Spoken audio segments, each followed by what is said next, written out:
Yo, what's going on? What's What's up, up? bro? How you holding up? Not much. Holding up pretty good. I mean, like I've been in there in the snake room doing the rats, cleaning the rats. It's what kills me with the rats is the dust. The dust kind of man, I had to jump in the shower before I get started just to get the dust out of my nose. But yeah, that kills me. It's crazy, man. Playing crazy catch up. I actually just jumped on here, not even 60 seconds prep time before, turning this camera on. I didn't have my hat, no nothing. It's cold, so I had to throw in the hoodie. Yeah. But been crazy, man. Crazy, chaotic, insane last, I want to say 3 weeks, honestly. But especially these last 2 weeks, it's been absolutely insane. I've been telling you, just jumped off the plane yesterday from Colorado. Appreciate everybody who can kind of tune in to one of the most epic Palm Street outings, partnered with Brian at Altitude Exotics with. Really think we probably set the bar for Palm Street auctions. We did a 7.5 hour straight auction. Absolutely killed it. Moved 110, yes, 110 geckos. Yeah, it was absolutely nuts. Consistently 300 people viewing. Bidding was crazy. Was sponsored by Redline. Free shipping on all gecko. It was insane. So the prep time for that, as well as Brian had 220 geckos uploaded for his Black Friday event. We had 200 geckos uploaded for our Black Friday event. We have pretty much right at 100 left. We're still getting orders in today. So we're just trying to kind of get control of everything that's going on. Had customer pickups this morning. Just came back yesterday, still answering all our inquiries. Again, I was gone from Wednesday, spent Thanksgiving Day actually away from the family, all seeking this entrepreneurship, business owner, running a reptile business through the holidays time when you obviously want to be with your family. So, it is what it is, making a lot of sacrifices to hopefully make sure that or ensure that we are successful. But we back and we coming strong. Let's jump in the comments real quick before we bring Kyle on. This is going to be an epic one. Epic. What's going on, Frank? What is up? Oh, man. And we got to give it up for K&D. I don't know Yes. if you've been under a rock. That promo they got for Darren Yeah. is epic. Epic for real. Love it. We may have to try to figure out how to play that during the whole live. That was awesome. Yeah.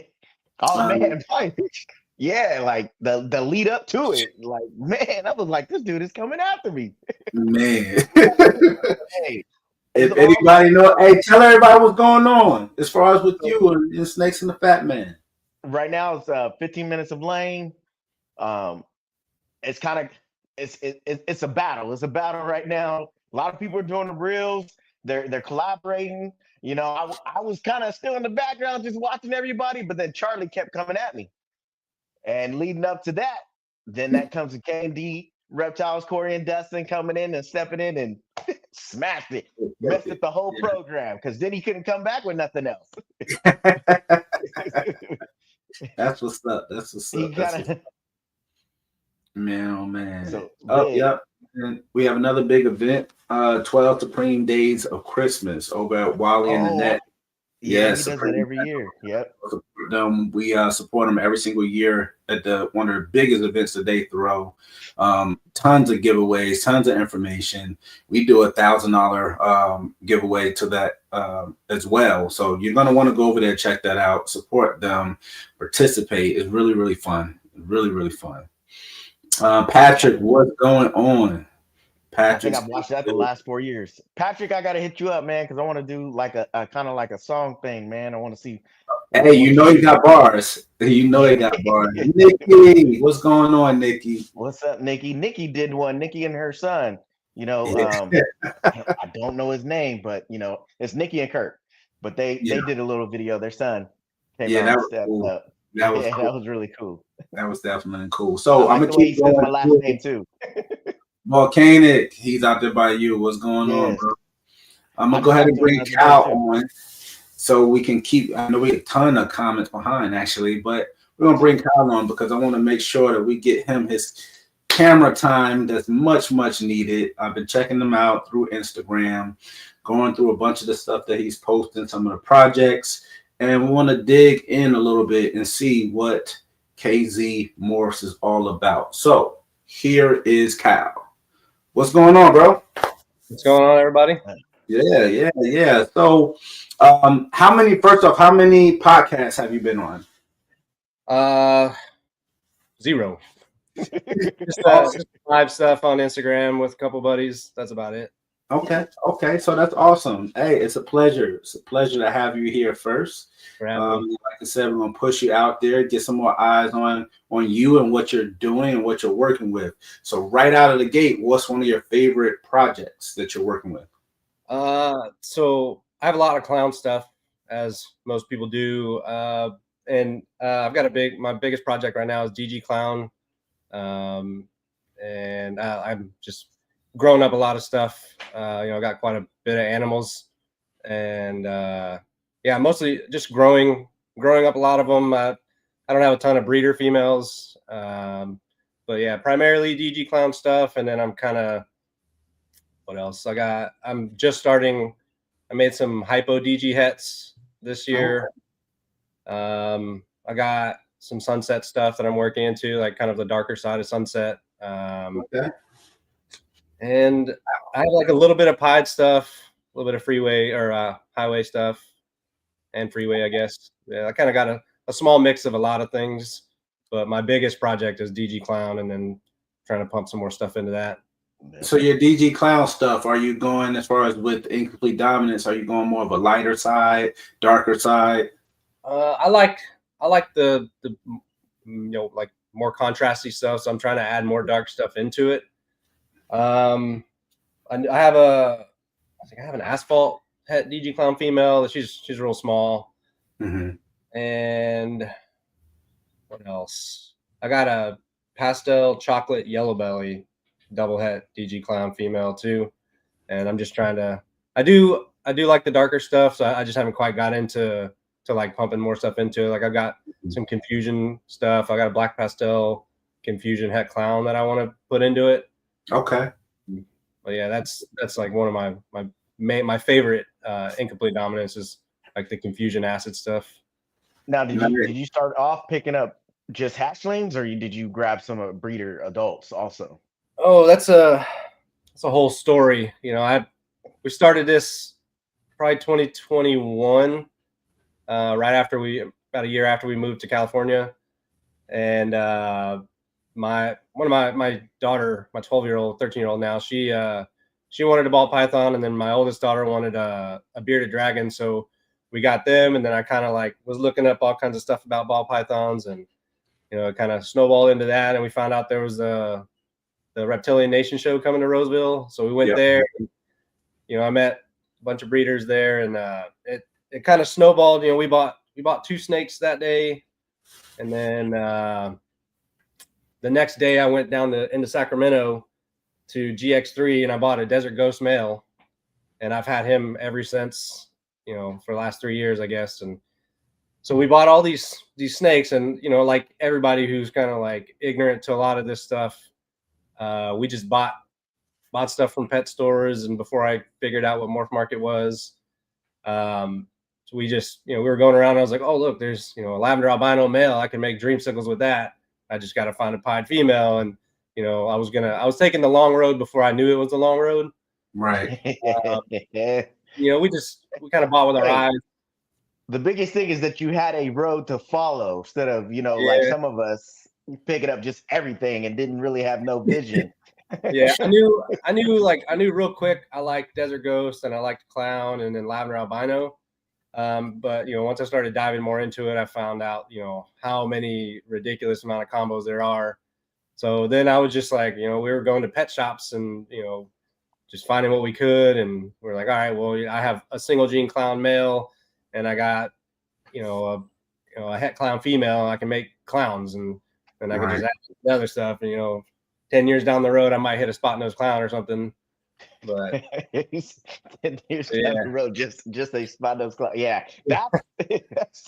that's a long route. Long route. yeah, yeah. So we figured a lot of that out kind of early on, and then we were just kind of working with what we had. I bought a couple things off of Morph Market, and then kind of everything kind of got derailed for us. I want to say sometime around 2022, 23-ish.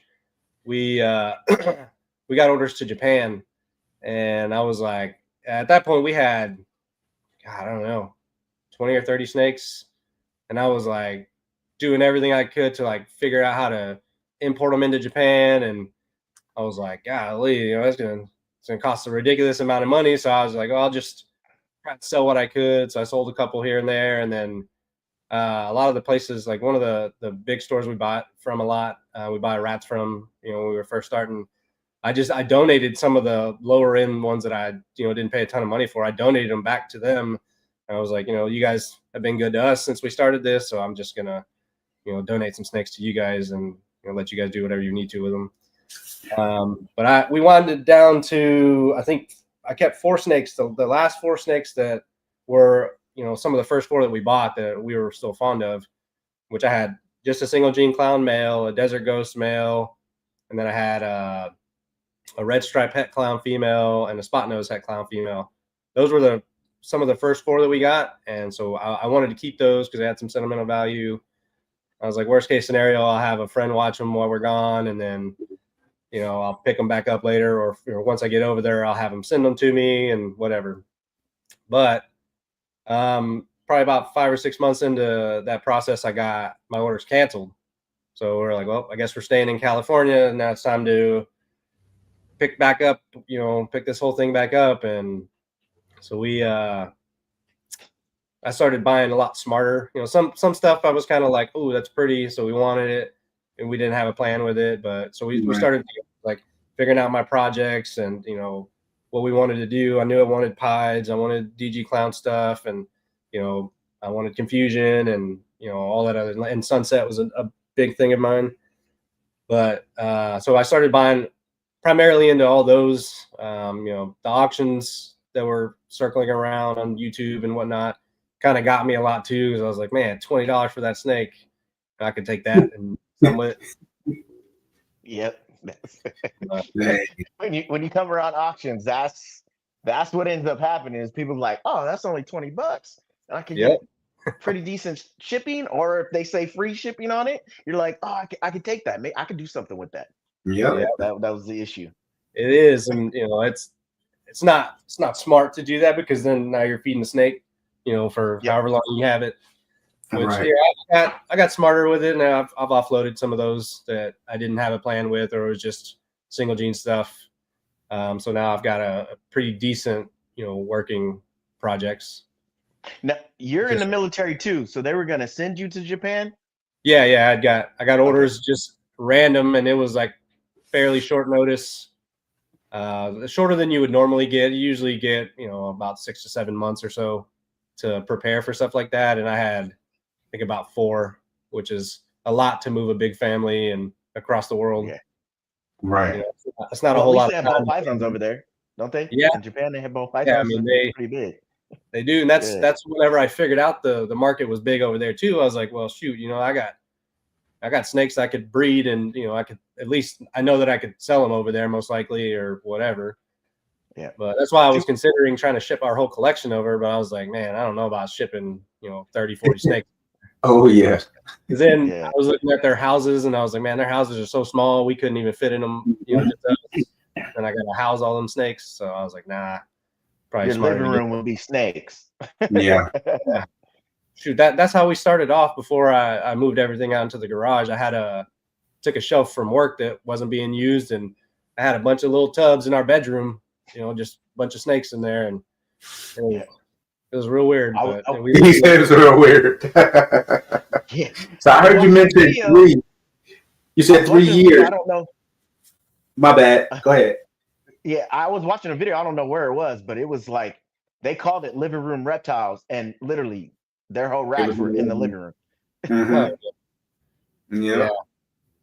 So you say you started 3 years ago, or was it further? Yeah, we started sometime at the end of 21, so right around 3 years ago. And then we've kind of gotten, we went down and then right back up, and now I got about 70 or 80 snakes. Oh 80 wow! something.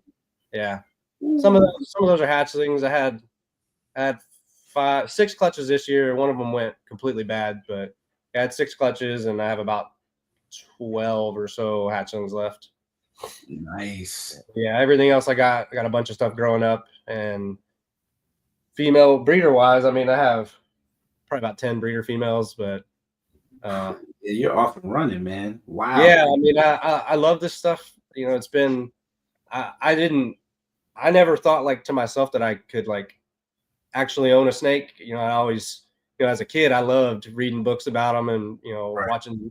watching the Discovery Channel and all that stuff, everything I could find about them. And I was fascinated with how big they get, like retics and stuff like that. And it just something never clicked into my head like I could actually own a snake one day or whatever. So I just kind of never thought of it until my daughter walked up and was like, "Hey, I want a ball python." I was like, "That's a pretty good idea." And then here we go. I got these 2 freedom breeder racks and a bunch of rats and all kinds of stuff. Wow. Hey, so Will didn't tell you, before Discovery Channel was Mutual of Omaha, right? That was the first one. Don't act like Will don't know. He knows. I don't know that one. Whatever. It was free. Before the cable. See, that's before my time. I don't know that Whatever. Don't let Will fool you. He's in his 40s too. He's there. Oh my god. I'm right behind. He's getting deep into the 40s. He said he's right behind us. Hey, yep. But look, you got those racks, those look like freedom breeders behind you. 3 years in, you're already there. Like, how'd you get to that point from, like you said, setting them up in the bedroom?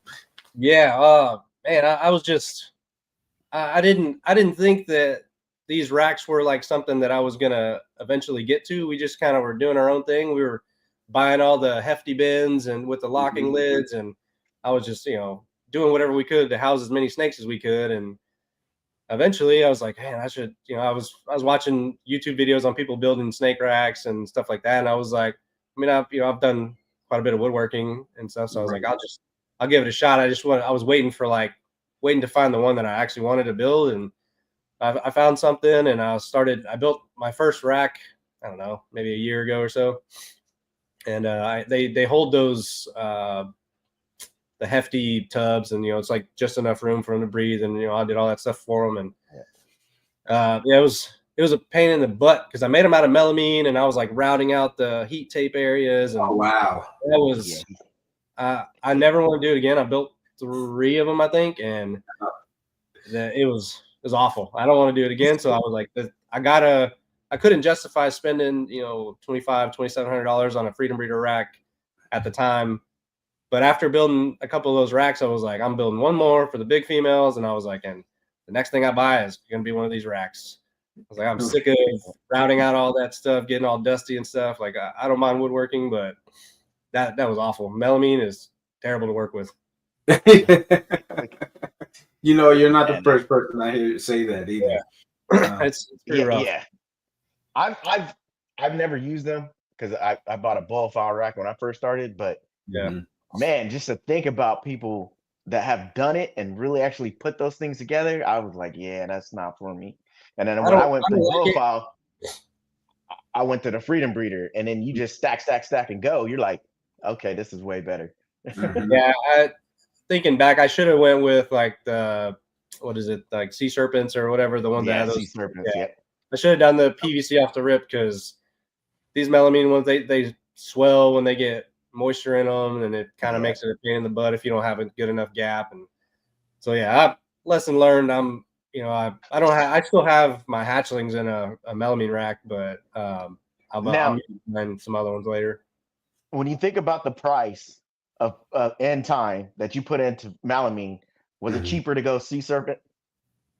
Yeah, because that melamine stuff is, one sheet of it is, 40 or $50, and then, like a couple of these racks take 2 to 3 of them. I was like, man, I should have just spent the extra $75 to $100 and and bought them. But because now you're thinking about the time. Sometimes it's my ego getting in the way. Like I want to build something. And, Yeah, I let my ego get away in finishing a project. I that's my problem. Instead of like buying forward, I gotta finish it. I'm dying inside to finish it. Yeah. Yeah. We see how that ends up turning out. I've only worked with melamine for the geckos. I've built several like homemade style racks, and I mean they've been useful, but we didn't have to use heat tape or anything like that. The only reason I did end up kind of graduating up or moving away from it was swapped out the melamine and went like straight pine.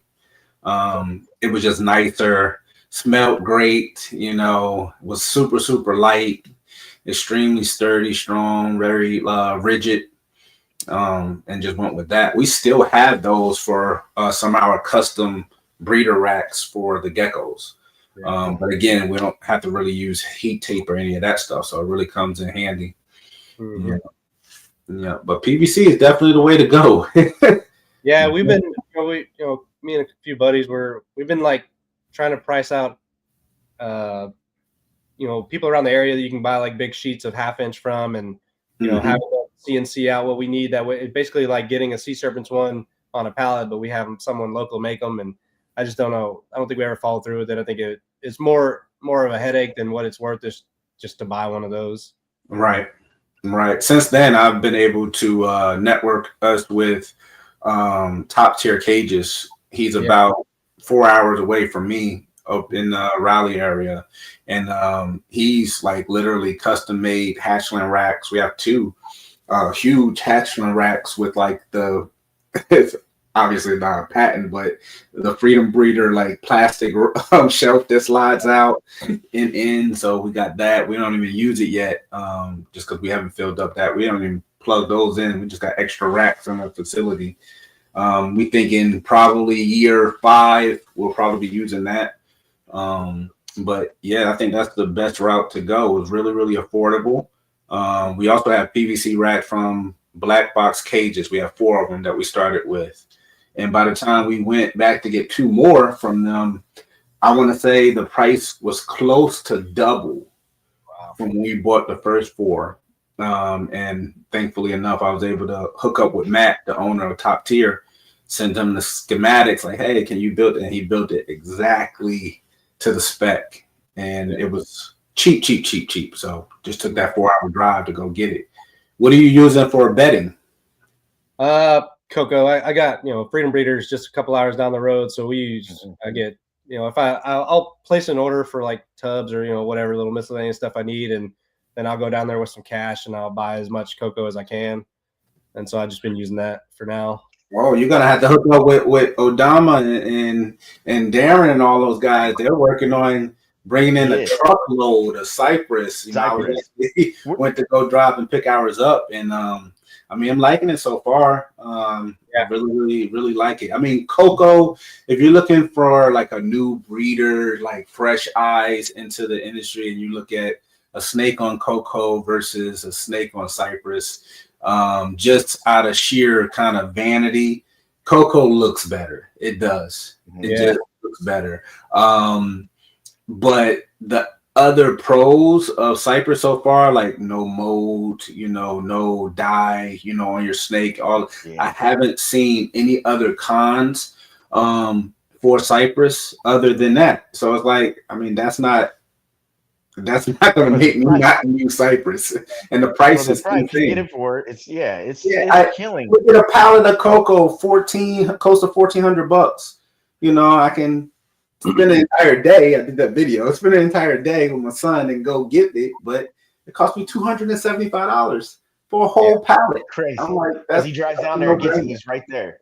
Yeah. You're in the group message, aren't you, with the whole cypress? Yeah, I saw it. I mean, it's pretty reasonably priced, honestly. I was doing the math, and like you get a lot more cocoa for a pallet of that versus cypress, and it almost equates out to pretty close to the same, but it just you got the thing with the cypress is that, you don't get the mold. You don't Yeah. you don't have to wet it. You can put it in there, right? Mm-hmm. But you're gonna use less than what you Yep. use of the cocoa. Because once you Right. get the cocoa wet, right? Sometimes it molds, sometimes it doesn't. Then you put it in there with the humidity, then it molds over the top when it's inside your tubs. That's the only difference. And you use less. So once it molds, I'm taking it out again. So I'm Yep. Right. wasting it. I feel like I'm wasting it. So, but it's also what area you're from is the best bedding for you. Now, for us in California, we're really dry here. So you need something with humidity. Right. Yep. Yeah. Yeah. But you fix that problem too with the way that KG Indeed do it with the running the humidifier. You know, with Yes, putting I the still run a humidity in. humidifier. Yeah. So I've been using Pine and I still run a humidifier. And I've I'm been over running here. Pine for a while. I run a humidifier too over here, but Yep. we can also run a dehumidifier too, so we can dry it out and add humidity. You know, I wanted that flexibility to be able to do that, especially when I'm like out of town and stuff like that. We ain't got to really worry about stuck sheds and all of that stuff. So that really helps. What Now side? you breeding your own rodents? I do, yeah. Yeah, that bill was getting expensive. I just looked in my notes yesterday and I was looking at a list of my old snakes and I had like, X amount of weans and smalls and larges, and it was 50 something snakes, I think. And I think this was at like the discounted rate I was getting once I found a supplier. It was like $280 a week that I was spending. Wow. Yeah, so I was like, I'd rather spend that on rat bedding and food and spend a few hours cleaning once a week. And so we started buying a bunch of rats, and I was just buying all over the place, and so I wasn't mixing genetics and stuff. And I think I have about 30 something breeding females now, and so I'm pumping out some numbers. Good. So when you were grabbing, you didn't have a problem of some of them dying because they passed that cold disease? No, I never had any die from anything other than heat. And then, I've had a couple of males die of old age. But for the most part, like I'll notice, whenever the females are getting older, because usually they produce for me anywhere between 10 and 14 babies a litter. And then I'll see some that start producing like 6 and 7 and 8. And so I know they're getting a little older. So I'll swap them out with a different female and, feed them off to one of my big girls. Wow. So somebody, Will, the homie Will, you had a question. What PVC rack company uses Freedom breeder size tubs? As far as I know, Black Box Cages, the ones that I have, you can use FB5s and FB8s, which is the same equivalent to V15s and V18s. You can use those in their racks. I'm not really familiar with anybody else's. How about the Sea Serpents? Can you use the FB8? Yeah, Sea Serpents you can. I messaged him because he's in Florida, I think, and so I messaged him asking him because I use FB8s for all my hatchlings, and I didn't want to buy like an FB10 necessarily yet, Freedom Breeder rack. So I was looking around for PVC stuff because I noticed like Canova's his wall of hatchlings is all from animal plastics. So I messaged them. Yeah. I couldn't find anything specific on their website that says they use these, and they were like, "Oh, those are all custom made." Yep. All right. Well, how much would it cost to make me, 2 of these that'll fit X amount of hatchlings in it? So they gave me a price, and I was like, "Man, that's a lot better than $2,600 rack." The issue with it is we have a bunch of equipment from Animal Plastics, and disclaimer, we love their quality. Their work is absolutely amazing, top notch, grade A, class 1 style work that they put out at their production. And we've told them that several times over. We've actually waited for things to be finished. You know how you have things done and you're missing one piece to make it look perfect. And, you need another line, another row, whatever it may be. So we sat there on the waiting list. Man, some of their lead times, even right now, is over a year. Yeah. Even right now? Yeah. After COVID? Because it wasn't like that before COVID. Man, it gets to the point where, I'll put it to you like this. One time before, when we were waiting, like you would call, no one would even answer the phone. Not just saying, hey, I'm gonna call now and just see. I mean, for weeks, plural, 3-4 weeks, nobody would answer the phone. You leave messages, you never get called back. And so I said it got so bad. And again, this is a customer service side. Maybe they were shorthanded because again, their quality of work is absolutely amazing. But when you have to set it as a consumer, when you got to set an alarm in your phone, it's like, you know, going to work weekly. I was setting an alarm on like a Tuesday morning at 11 a.m. Call Animal Plastics. And I had to call them every week for like 3 months straight just to get them on the phone for one time. That's crazy. Yeah, I was gonna say I dealt with the same thing whenever I was messaging them about building hatching racks. They were, you know, at first they got back to me, you know, within a few hours or so, and then I'm like, okay, well, you know, once they gave me a price, I was like, all right, I'll take 2 of those. I was like, but I just want to adjust the dimensions slightly to accommodate a FB10, just make them a little deeper in the back and whatnot. And I didn't hear from them for, I don't know, at least a week. And I was like, all right, so what's going on with this? And she's like, oh, sorry. I'll get you an updated quote. And then another week goes by and I'm like, all right, you know, I was already found out that Sea Serpents already makes them, that they will already, you know, hold FB8s. And I was like, all right, don't worry about it. I'm just going to go a different way. And then. Oh, I'm sure they're losing a lot of money because, like I said, the quality of their products is absolutely through the roof. I can't say enough good things about their actual products. You're lucky to get callbacks and get, you know, them to hit you back literally. And I'm so simple, bro. When I say I'm one of those people that really don't like talking on the phone. So even if you tell me, hey, email this, I'm one of them that can send you an email and forget about it. You get around to it when you get to it and cool. But it just was no response. It was like dead noise, nothing. Yeah, I don't know if they're just that small of a company or what, but I dealt with the same thing a couple of years back because I bought a reticulated python because that was like one of my childhood dreams was to own one. And so I bought one and I started off in a 40-gallon and them things grow so dang fast that it ain't funny. So I ended up upgrading to a 125-gallon fish tank for this thing. And so I was like, you know, I got to start looking ahead, and I was going to buy an 8-foot cage from Animal Plastics, and they were never available. I couldn't even place an order on their website because everything was sold out. And I was like, well, I'm going to build one or whatever. And then by the time I even got to that point, I went on a deployment, and my wife, she wasn't very comfortable handling it. She could feed it, but that was about it. And so eventually, like, I built a lid for the top of it, and it pushed through that lid.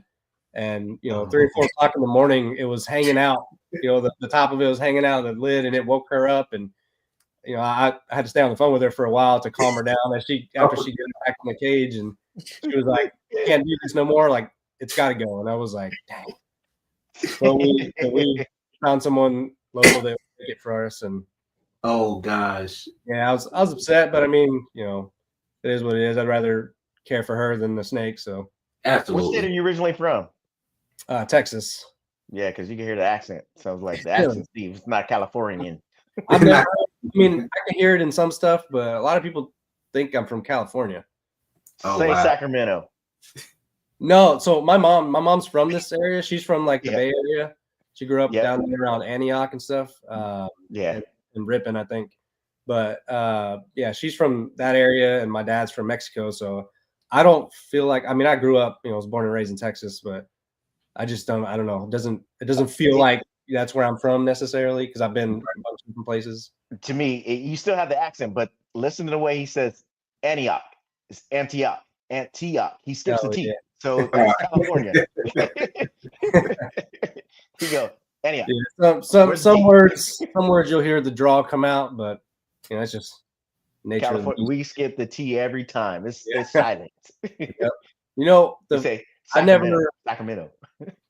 The very first time I ever heard of Vacaville, I called it Vacaville, like a cow. And this Mexican guy, I was like, that's how it looks like it should be said. And it was a Mexican guy I worked with. He was like, you mean Vacaville? And I was like, what in the hell are you saying? And he was like, this is how it's pronounced here. And I was like, man, that is so white. Vacaville. Oh gosh, what's going on, Wiz? The What's home. up, Wiz? Congratulations. You are not a banana. Because I don't you have all boys? And now you produce your finally girl. So Oh wow, yeah, he is not a banana. he's not a mail maker. Hey, he hit the one. You hit the one girl. Oh gosh, that's the anomaly. Oh man, so how'd you still come about running into your first Freedom Breeder rack purchase? So I bought them. I mean, I kind of found out early on that they were kind of the gold standard for racks. And you know, I priced one out, and we didn't have enough snakes for me to justify buying one early on. So I was like, you know, I don't want to spend $2,500 on one if I didn't need to. So we kind of did what we needed to. And then eventually, I think I bought this Proline one. I think I bought it like February or so of this year. Oh wow! Okay. I was like, you know, it's time. You know, we had quite a bit of snakes, and I was tired of building racks and all that stuff. So I was like, it's just time to just knock it out and get it over with, bite the bullet. And so I bought it, and then drove down there and picked it up. And it's been super nice to have, honestly, like just cleaning and just, you know, being able to wheel it around if I need to move it. And I was like, man, this is life-changing. Life-changing. Yeah. Believe me, it is. And I liked that it was a Pro line. I was going to buy a classic one, but I liked the Pro line for the adjustability, which I ended up needing because I turned the bottom half of this one into a 70 bins. So I got 5 rows of 70 bins. Nice. And this is just a 40 rack. But even the Pro line, you could still do that too. Yeah. The classic, you can still do that too. You can interchange them. Okay. Yeah. The one thing I did find out about is that from the transition from the 70 bin to a 40 bin, the tubs will rub on those rivets that you have to put in them. So I have the 2 middle rows empty on that. I've noticed, I kept hearing something, and I look underneath there and I see like little shavings of the tub under there, and I'm like, oh man. And so they sell spacers, and it's these tiny little, you know, probably 1/4 inch spacers of the square tubing, and they're like $25 for 4 little shards of metal, and I'm like, man, I can't do that.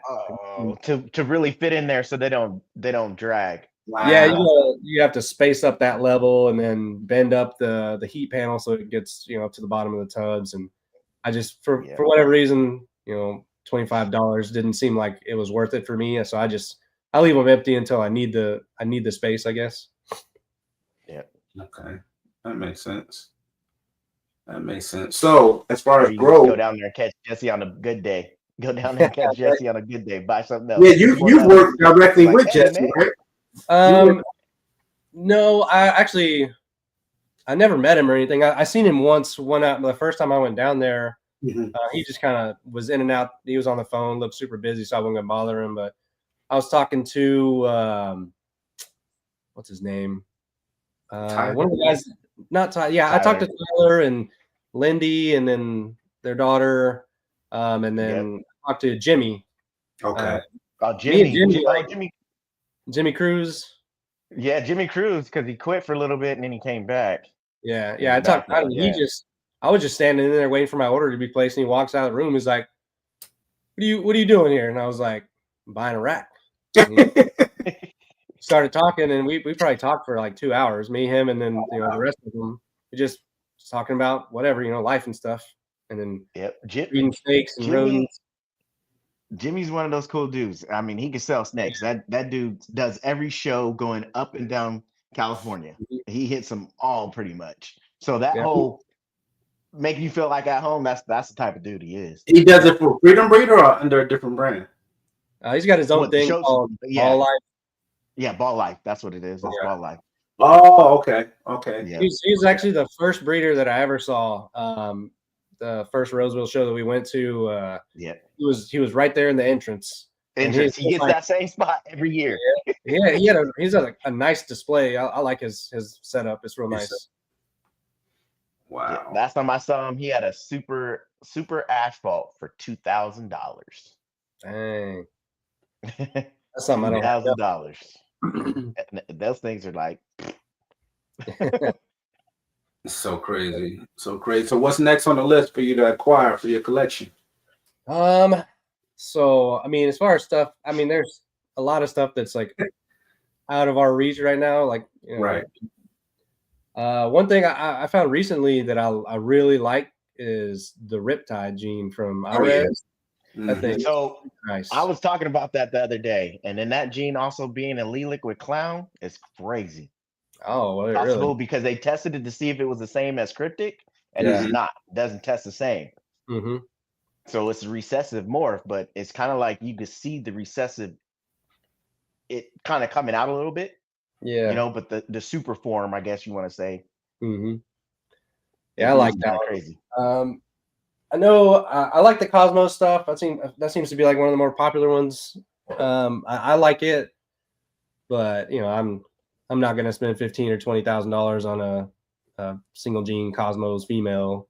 So I just okay. For now, for that gene, when do you think is the best time to buy in then? Man, I don't know. It's not available yet, right? No, when it is, it's gonna be up there. It is. So Who has it? I seen. Well, so Ralph he posted on his Instagram and said it's probably like been a week maybe. He said soon he's going to release the first available 2024 babies. Oh wow! And he started posting pictures of them. I was like, man, because I talked to him, I don't know, probably 6 or 8 months ago, and he told me, you know, what just a single gene female was going to go for, and I was like, good luck, man. I hope you get what you need out of it because what about a male? Probably more. Yeah, he's probably getting 20 or 30 grand for a Cosmos hat clown or something. But when do you think is the real right time to buy in on that project then? I think anytime.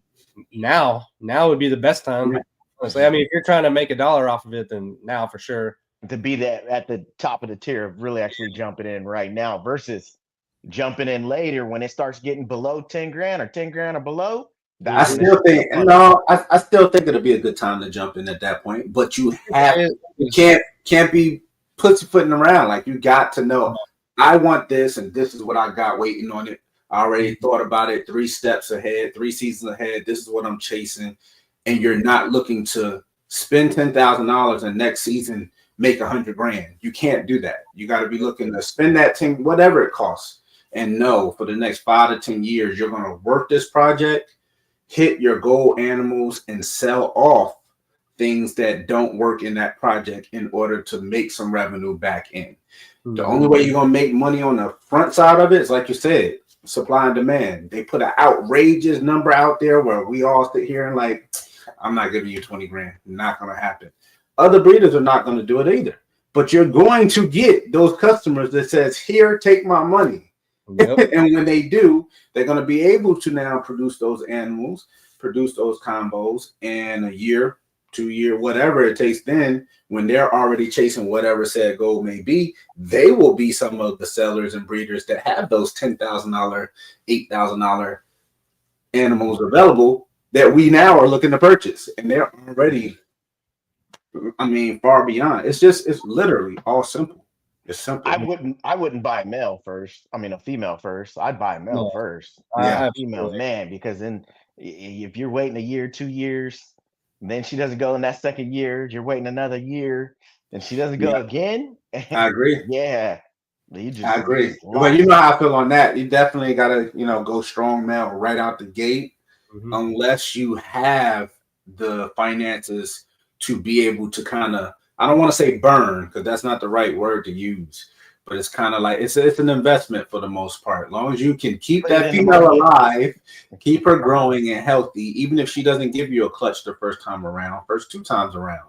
Revenue does lower the longer she goes without giving you a clutch, but I mean, it's just kind of the way you're ending up playing it out. And whatever you end up taking to it, it's going to literally be eye-opening. But you can definitely win. Definitely. Yes, that's right. When the bank account says yes, or the American Express. I feel you. But you got to think about it that way. I do think that's kind of a mistake sometimes when we look at some of these genes, any of them, you know, something fresh to the market, and you look at it and you're like, okay, cool. When is the right time to buy in? Well, when you feel the right time to buy or spend money, it's the best time. It really is.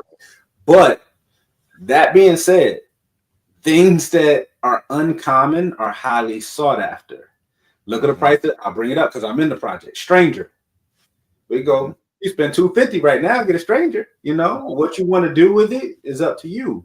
A lot of people, I still say it's a great time to get in a stranger, but do something with it. You know, you're not really risking much getting into stranger right now. You can literally buy a stranger, put it on the shelf, and do nothing for 4 to 10 years. Come back to it, decide you want to make combos, and you're probably going to get, if not the same amount, more than what you have invested in it by spending $250. Versus if you were one of the first people to spend 20 grand on a single gene stranger, don't buy a single gene stranger for 20-25 grand and put it in the rack for 5 years and do nothing. You're not going to get your money back. You can't do that. Unless you pick up a female that never goes. Yeah. You know what I'm saying? So that's the name of the game. That's the name of the game. You just got to be smart with it. Gotta be smart with it. Yeah, Wiz know what's going on. Yeah, definitely. Definitely. The female maker. Oh man. Hey, if y'all just jumping in now, definitely checking in the comment section. Go over to Snakes and the Fat Man. Go vote for your homie, your favorite midget, Darren. Okay. You know we gotta plug you in every single time. So this year you said you had 30 females breeding, or 30 groups, or 30 female rodents breeding. Rats, yeah. I think I have about 30 to 32 roughly. Okay. Yeah. What did your bill, if you care to put out there, what did your bill get up to before you started saying, I need to do something else as far as the rodent side? It was over $1,000 a month. Oh yeah. Yes. That got pricey, and then I didn't want to. I want to say my wife and I, we were kind of like, we're cool with keeping snakes. You know, that was good for us. But we were like, we don't know nothing about breeding rodents. Mm-hmm. You know, we don't want to breed them because it smells so bad. You know, from what we've heard. Right. But eventually, my bank account said, hold on.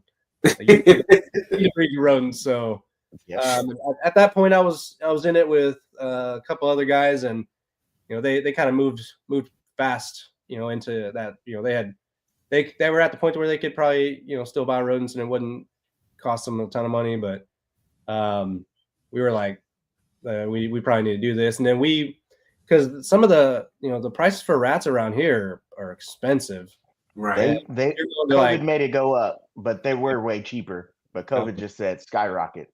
Yeah. Yeah. See, I didn't know anything about the whole COVID breeders and, you know, that whole thing. It just sort of happened at that time, you know. So I guess you can consider us COVID breeders, but I don't know that that's where our mind was.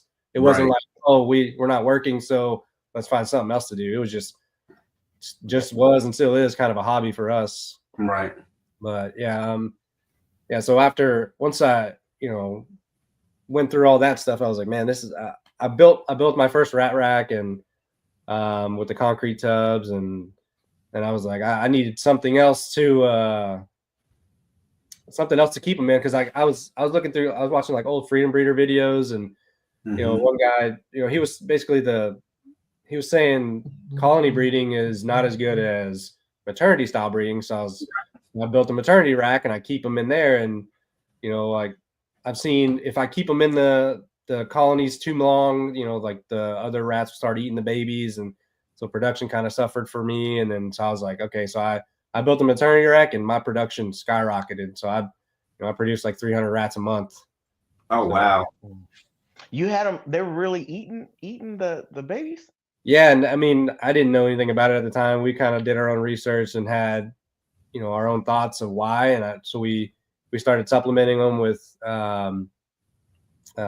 like, what is it? So we feed them Missouri, and then we started supplementing with protein food, cat food, and black oil sunflower seeds. And what we kind of figured out between like me and a couple other guys, we thought it was like first time mothers would eat their babies, but we, I don't know 100% if that's true or not, but it seemed like that was like the trend that it was looking like, because after that happened, then they were, would breed just fine, and they would keep colonies, and they were good. But I've pretty much been haven't had a maternity style breeding since I started, so I don't have like a huge amount of experience with colony breeding.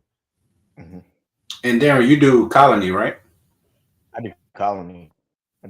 So I haven't really had that problem because I've always done black soldier fly larva, and then the whole bird seed and seeds, sunflower seeds, this whole entire time. So I've noticed that doing that, even my production kind of gone up. But I always colony breed because do it slow down? And I know y'all both in California, so does it slow down in the winter time? I know y'all winters aren't like real winters, but does it slow down? No. Go ahead. You answer it. It slows down for me in the summer. I was struggling because it gets hot in the garage. So I have an AC unit that I pump into them, and so but a lot of them, they'll start to die off. Like I lost a lot of breeder females this year, so I've been slowly rebounding, and it's tough because it can get up to 90 degrees in my garage, and so that's when they start. That's the only time I ever had any issues is the heat for the rats because their body temperature is so much higher than ours. Right. That's a lot of people. A lot of people in California happen to quite a bit. But if you have kind of like a smaller facility, and it's just like basically like a tough shed, and you got the AC in it, that'll be fine. You should be good. But when you got too much space and that heat and that air is not circulating just good enough, you'll start losing them. Yeah, I got them. I have like the back of my garage. I have an 8x8 section. That's where I keep all of them at. It's a good enough spot for me to keep the rats, plus like a little bit of food and bedding and stuff. I got just enough space in there for them all, and I keep a fan in there. But the dust does suck. Yeah, Audra tells me all the time. She's like, "This dust is crazy." It has helped. We have 2 fans in there, like blowing, I guess, circulating the air, and we had what is it? It's like a reusable, washable filter you can put on the back. You can clip on the back of them. So not only is the air circulating, it's actually acting as a dust catcher as it's blowing air through. So you don't have as much dust on everything. It's really, really cool. Yeah. Really cool. Need to do something like that. You got to send me that brand because I'm always collecting dust. I'm always just... Yeah, because we have two 30-inch. We have a pedestal. It's like a mechanic style fan. It's huge. It's really industrial, but it's 30 inches. And then we have a floor style that you can tilt up and down. That's also a 30-inch. So you just push these little clips in. It's this white to gray filter. It's really like no frills, really, really like cheap, but it's sturdy, and you clip it in and it blows through. And when it changes color and you see it's all yellow or orange, you pop the clips out, you rinse it, spray it, wash it, wring it out, and clip it back on. Yeah, I bought the ones Bob had when we went through his facility. I bought those little ones that he had. They're quiet. They're not as loud, but I use those mainly just to circulate the air. Right. But if it has a filter, that's even better. Yeah. But you probably can find the filter. I'll tell you the filter that I have, but it probably have smaller ones that you could put on the back of those as well. All it's doing is making sure that free air gets to run through, kind of as unrestricted as possible, while at the same time it's pulling in, any dust particles. So even if you're not needing air circulation, which I don't think it will hurt, I think it's good to have 2 fans going because now you're pushing and pulling air. So anytime you turn that fan on, it's going to pull air up the back. So if you got any particles in the air, it's going to pull it and get it stuck in that filter. Yeah. Right now, I don't even run the fans because it's starting to get so cold at night. I think we dropped down to almost 30 at one time, 32, 33 or something like that. And it got real cold. So it was like, man, I won't even turn these fans on. Because they're all now that cold. Do you think It affects the rats by being cold or no? Oh yeah, no, it's definitely because then they drop the temperature and then they start kind of just huddling up in the corner. They're not breeding; they're Mm-hmm. just huddled up. Once I saw that, I was like, let me turn these off. Yeah. Gotcha. Hmm. Yeah. Oh, definitely, Ben. I definitely actually while we're talking, I'll definitely get ready to share it. But Oh, Vanna's breeding her own rodents too. she's a wealth of knowledge. She's always doing research. That's what I love about Banner. You know, everybody makes mistakes, ourselves included, as new breeders, all of us do. But I And think, in my opinion, I try super, super hard to get as much information that's out there as possible. And that's one of the major reasons we put out so many videos is to hopefully help anybody that's kind of starting off a year, 2 years behind us from making the same mistakes that we would make. You know what I'm saying? So it's like, it's one thing to not know any better, but to know better and still do it, now you're really on your own. You know what I'm saying? So that's kind of why we want to really put it out there. That's why I always make fun of Darren. He's so great about it and such a team player with it. When we're talking about projects, moving forward, and things like that, because enough people need to hear this story, especially now. The market is doing what the market does. We're still moving snakes. Snakes don't move at the same rate that you want them to move or the price you want them to move at. And you're sitting there and wondering why you bought into a high-end project 2 years ago in that same combo, maybe sub $500 now, and you're angry and pissed. But a lot of the people are angry and pissed because they're only trying to replicate that same combo that they bought. And there's nothing wrong with doing that, but don't do that thinking you're going to pull the same revenue you spent on it. Mm-hmm. That's the major issue with it. You just got to be creative. You got to figure it out. But yeah, I'll definitely get that link up for you guys. So as far as your available animals, from things you may have missed on, things that's not holdbacks, moved any of those? A couple here and there. I've just posted them on Morph Market and stuff like that, but I haven't done a lot of promoting myself lately. Right.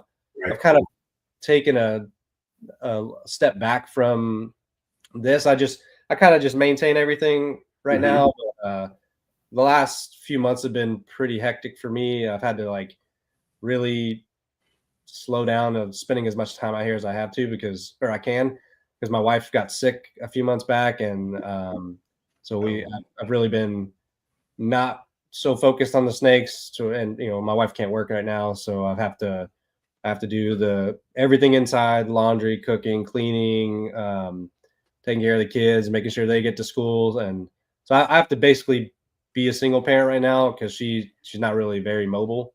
Right. But so yeah, I just come out here when I can to help maintain stuff, clean and whatnot, and I'm more focused on her right now and making sure she's getting the care that she needs. As you should be. Yeah. You should be.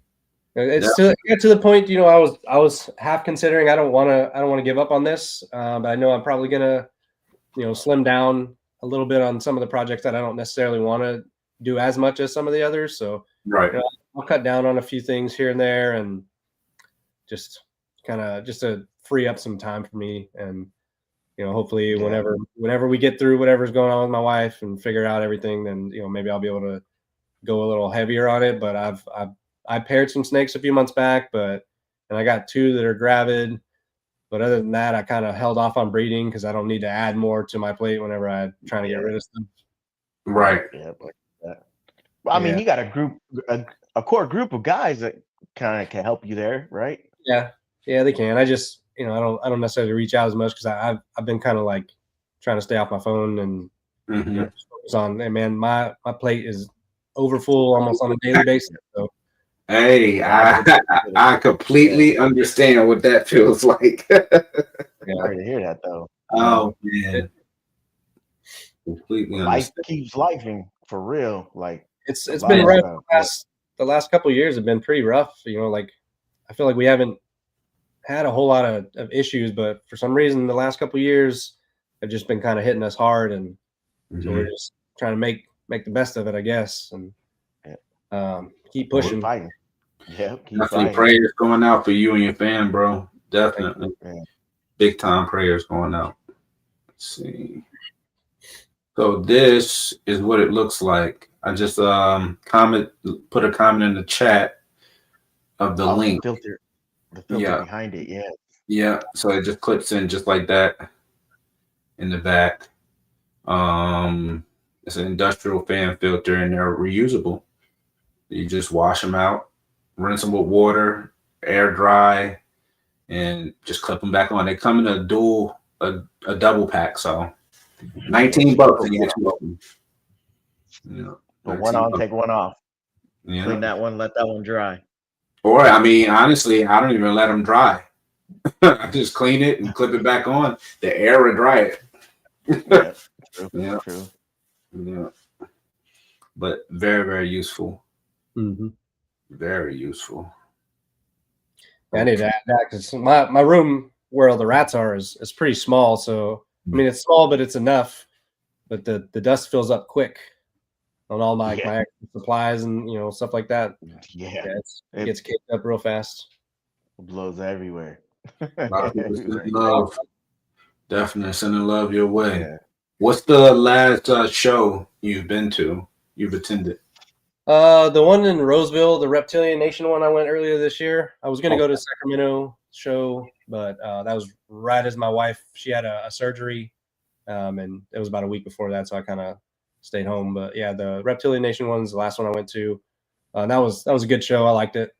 Good. I was going to ask you, so what's the feel of the environment, from going to that show? Do you feel like it was a lot of traffic, a lot of people there? The people that were there, were they newer people who just kind of want to see animals, or was it people that kind of knew what they were attending for?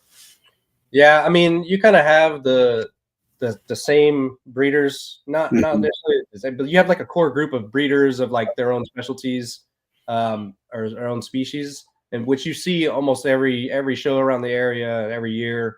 But I did see some new faces from other out of state, and which I thought was cool. It's nice to see other people coming in, but I felt like this year it seemed a little smaller. I don't know if they just were cutting out, so many ball python breeders because that seems to be the biggest. But I mean, it was good. I liked it. I felt like the footprint was a lot smaller than last year's and the year before. Right. But yeah, I mean, I liked it. There's a lot of, I actually got to sit behind Capital City's booth for a little bit to see it on the other side, and so it was good. It was fun. It definitely feels different. Okay. So my man Rich. Yeah. Awesome. I've known him for a little while. Yeah, he's a good dude. I like him. Definitely. Yeah. He's working on a lot of cool DG stuff, a lot of cool DG combos. Yep. The lace. Yeah, lace too. Lace too. Yeah, I got a Russo lace yellow belly clown female from him. Ooh. Yeah, she's super bright. So, being that you're with the snakes, do you have a favorite snake that you might want to show off for us? It's probably her. She's one of the nicest ones. And then she just ate yesterday, but yeah, she's super bright. Oh wow! Look at that white. That's crazy. Yeah. The white belly is super nice. And she's one of the calmest snakes I have. Like, and she's real nice. She's nice and bad. She's my favorite female. My favorite male. I accidentally won an auction for a cinnamon dark knight. Accidentally. Yeah. You see how you slid that in there? Accidentally. Yeah. Where's my wife? Oh man. I bid and forgot about it. Yeah.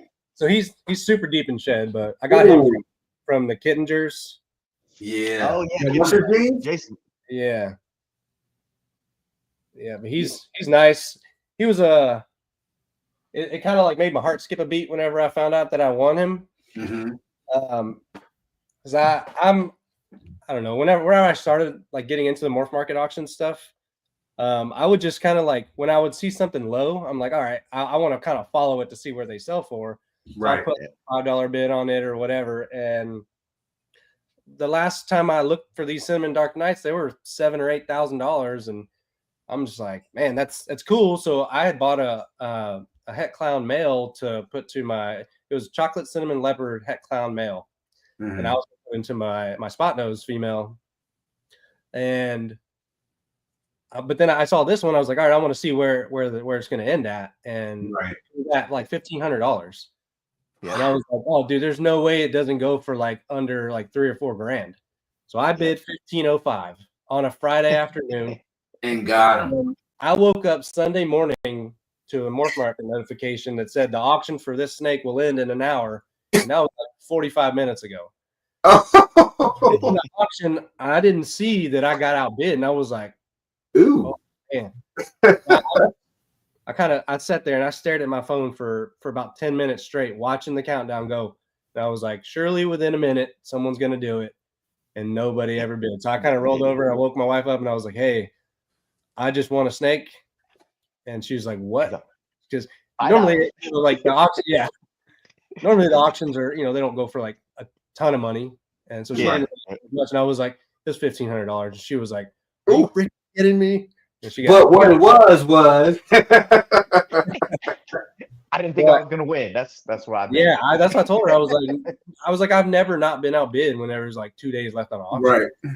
And I was like, she's like, why would you do that? And I was like, I just I wanted to see where it would go. And hey, that's like every time I do it, I'm like, babe, we need it. But you sure? Yep, we need it. We need it. Yeah, she gets over it. She doesn't really like, give me too much grief about snakes and stuff. She's like, it's an investment, I know, unless it's like, something pretty wild, like wildly priced. But, sometimes she's just like, it's an investment. I understand it. So she was mad for a few minutes and then she got over it.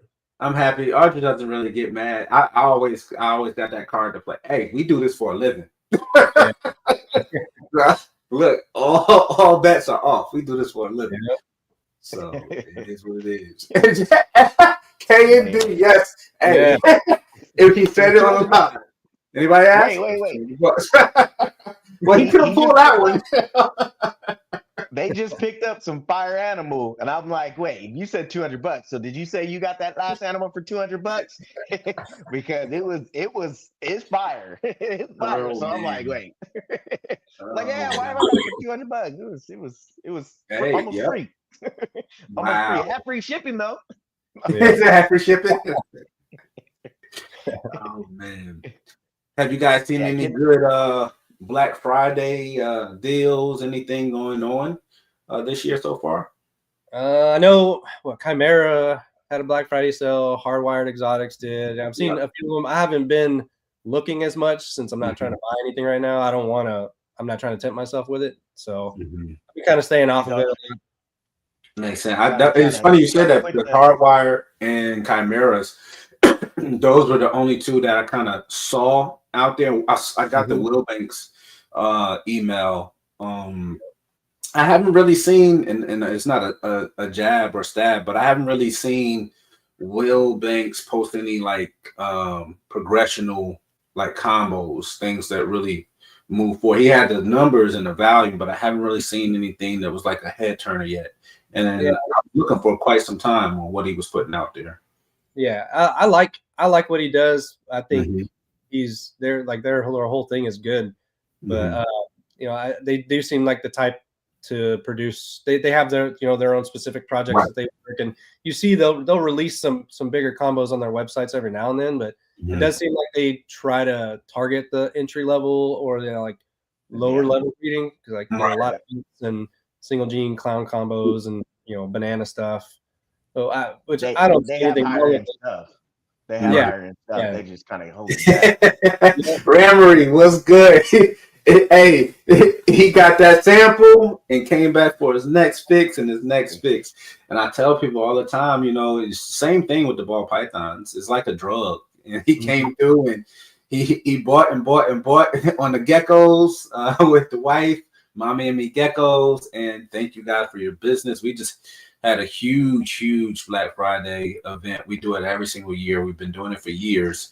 And it's going and still going extremely well. This is our biggest revenue week of the entire year. Last year, it literally did like 70% of our revenue for Flawless Crested Geckos for the entire year. So, but it also messes things up because last year we did an Instagram live for Flawless Exotic Creations on IG, obviously, and kind of provided huge steep discounts and did well on that. But planning and everything to kind of figure it out for this year kind of fell by the wayside. Flawless Exotic Creations, as far as sales, we've been doing awesome with straight sales, awesome with auctions. Revenue, we're already ahead of the bar with what we aim to do. So we ended up we asked a few questions here and there on whether people wanted to see certain discounts, never really got a raving response. So we just just let it do what it do.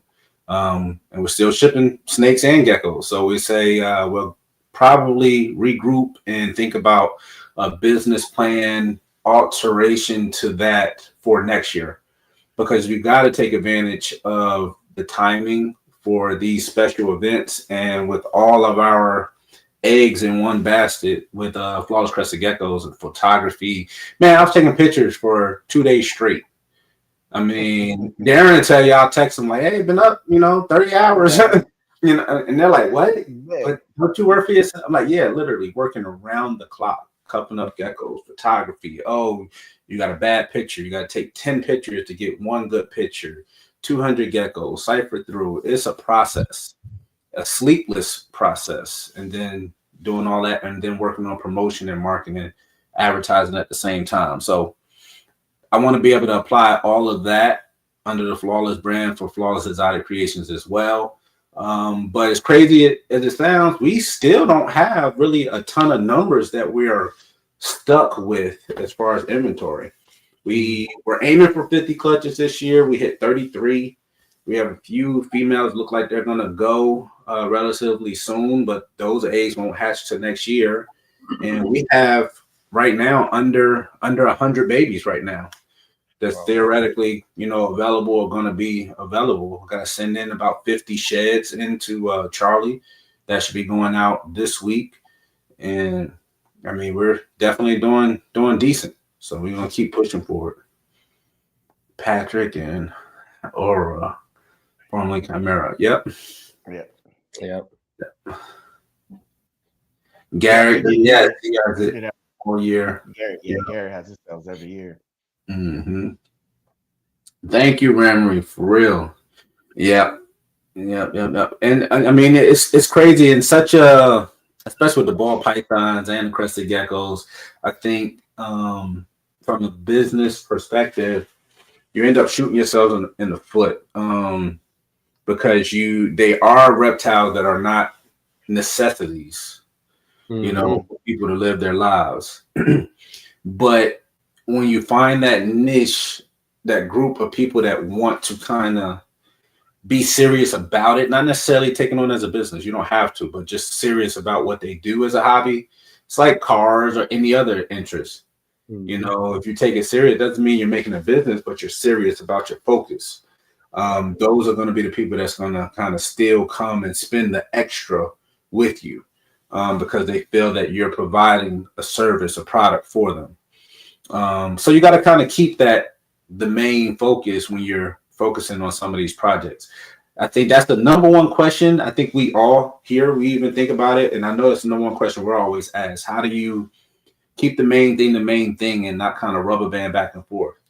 Because it's always, oh, I'm going to do this, I'm going to do that. And when you start working on these projects and let's say you mess up, and when you started it, everything was, oh, I'm a professional. This is my business. This is what I'm going to do.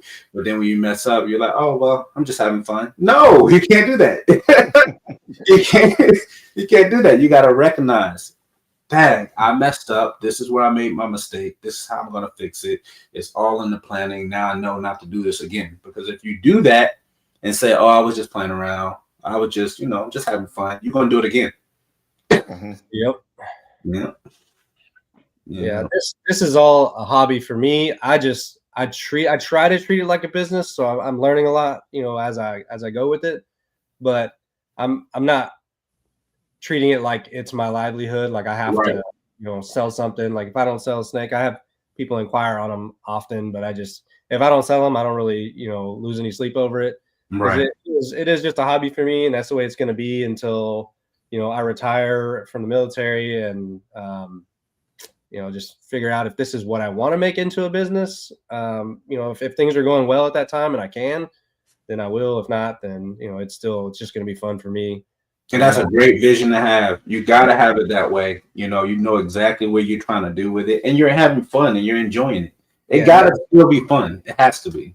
I have like some super ADHD. I don't even know if they've diagnosed it yet, but I like, you know, I'll have like 17 different projects that I want to work at the same time, just because I think they're pretty looking.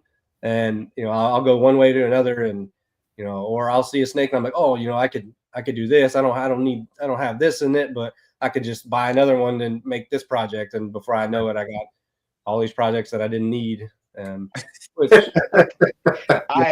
to be honest, man, when it comes to the ball pythons, I think a lot of people have that problem. They just don't realize it yet until they can say, hey, I have a problem. And then dial back and be like, okay, wait, I need to really focus on just this project or go with these couple of projects and cut everything else out.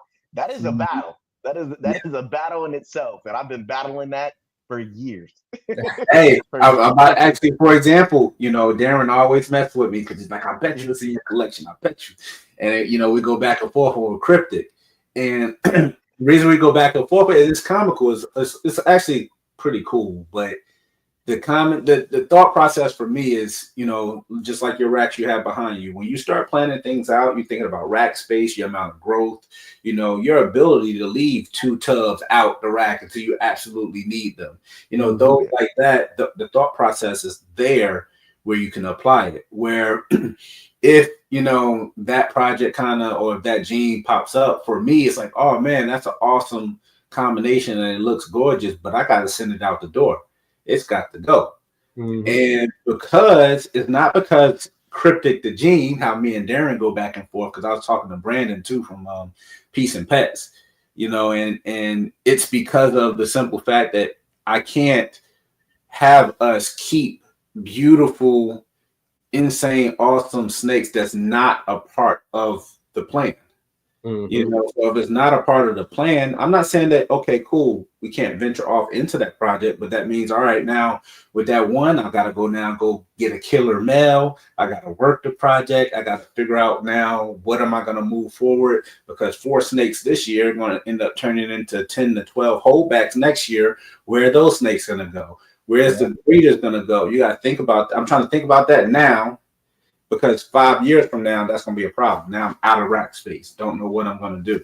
So that's why we always joke back and forth. I'm like, I can't have it. Can't have it. Can't do another recessive. I can't add this into the collection because don't have the room in 5 years to work with it. Yeah, that's how I am with paint. I would like to have paint, but I was like, that's another recessive. That's another. Yeah, I can't do it. I was like, I got to stay away from it. Even though it's nice. I mean, it's great. It's great, but man, I just can't add another one. But you're at Riptide though, right? Well, okay. See, that is a lilac. That is an lilac animal. So therefore, it will fit in the projects. Yeah. So it will go with cryptic clown and perfectly fine. We're all right. We can do that. But if it's not a lilac, then I have to work that project in too. Oh, Dama said not with that attitude. Take the cryptic. Hey, I'll hit you first. You can definitely take the cryptic. I hope it doesn't pop up though, honestly. So, question for you, Kyle. In your 3 years so far doing it, do you find that the community as a whole has been overall more helpful than hurtful, or do you think people kind of lead you astray? You know, tell you one thing, do another. No, for the most part, I've never had anything but good, you know, interactions with most breeders. Right. You know, there's like the occasional, you know, like you'll get a missexed animal or something like that, which that's happened to me probably 3 times, which I don't hold anything against them. it has kind of screwed up a project for me, which caused me to start another one. But I just, I don't really, I don't see anything that wrong with it, unless it's like you're spending big money and then they make it a big deal. But which every time I've had that problem, they've either fixed it or helped me out, or refunded me and let me keep the snake, whatever the case is. But I've never had any. Never had any other. Like you'll see the little bit of drama on Instagram and stuff, but it's never really. I'm not big enough for it to be directed at me, right? With any of it. So I just, I've all the breeders around the area that I've ever talked to and hung out with have all been super cool, and they're all willing to share knowledge and help and whatever. So yeah, it's always been positive for me. I think that's really important. Because for us, we had one issue, the same I guess as you, as far as with snakes sex, and it really got kind of blown out of proportion with them. We purchased a female, ended up being a male, and it wasn't a very expensive snake. We were just like, look, I'm not gonna deal with all this negativity, and ended up they doing like you said, like partial refund. We were done with it. We try to take the high road and use whatever we have access to in the manner that it's supposed to be used for. So meaning you buy a snake for someone and, it's supposed to be a female, you're a new breeder, and they sent you a male, you've had it for 3 months, 4 months, well, you understand that it's been a long time, but you're a new breeder. You're just saying, hey, I went with this reliable breeder. This is what he sold me. I don't know what I have. I just thought, it's a female, until you figure out 2 males in there are fighting basically because one is a male and not a female.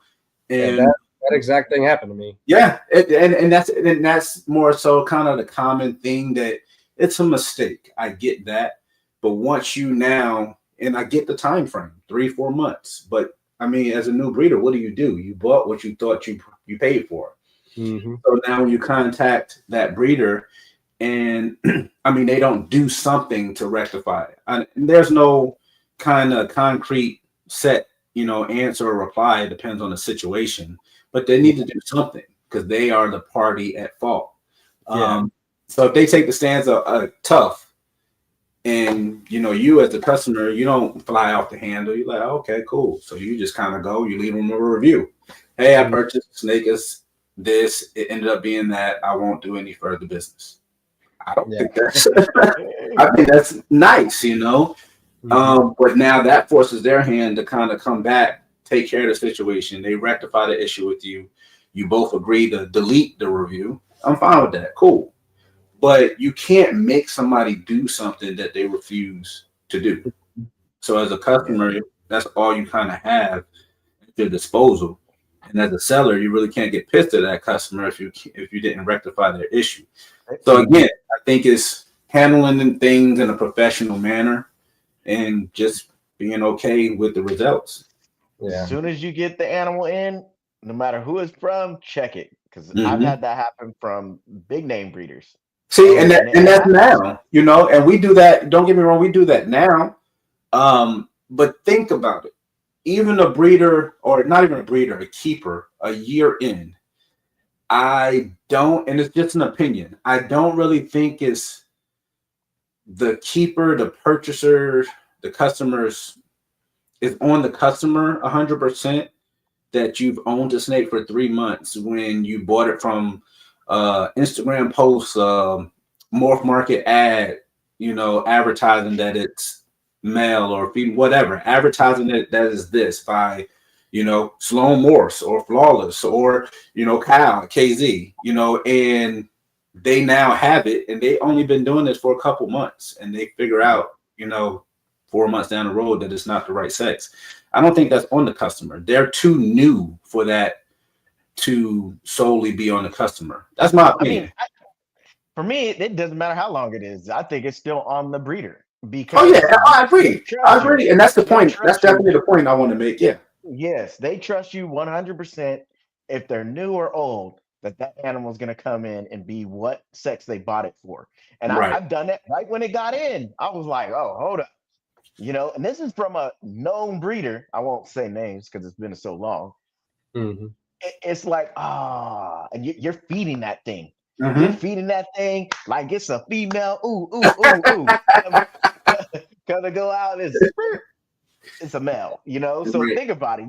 You're trying to feed that thing to get it up to weight. If it's a male or a female, you're still trying to get it up to weight, thinking if you bought it as a female, you know, Right. and it's like months go by, you're like, oh wait, hold up.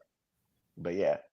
Yeah. But Hey, yeah, you just like had you it said happen. though, Cal, you seen that stuff spin out of control, Mhm. and it gets crazy. It Josh, gets crazy on Instagram. Yeah, I Josh was. has a good one. Man, that just happened to him. Boy, Yeah, boy.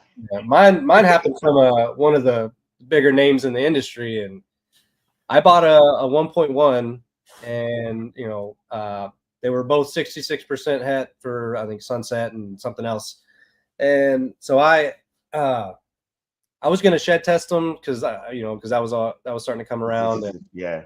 it paid off for me in the end because the male ended up being the female, and the female ended up being the male, and then one didn't test het for Sunset, so I just kind of moved it on, and it basically wasn't. It was not worth it, not worth my projects anymore because I didn't Right. had males that were het DG, and the female ended up being double het, and there was supposed to be a male, but it kind of forced me to buy another male. Yeah. And so I was like, well, that's not a big deal. But whenever I reached out to the breeder, I was like, hey, this happened, and they were like, well, I mean, what do you want me to do about it? And I was like, man, I don't know. I've never dealt with this situation before. It's the first time it's ever happened to me. I'm new. Right. You're supposed to do. You're the big businessman. Right. And he just kind of was like, well, I don't hear from him. It's basically like 2 days in between every time I text him.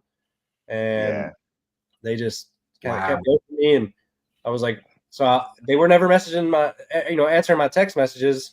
So I went to Morph Market and I messaged them where I inquired through there. And I was like, hey, since you won't answer my text, maybe you'll answer me through here.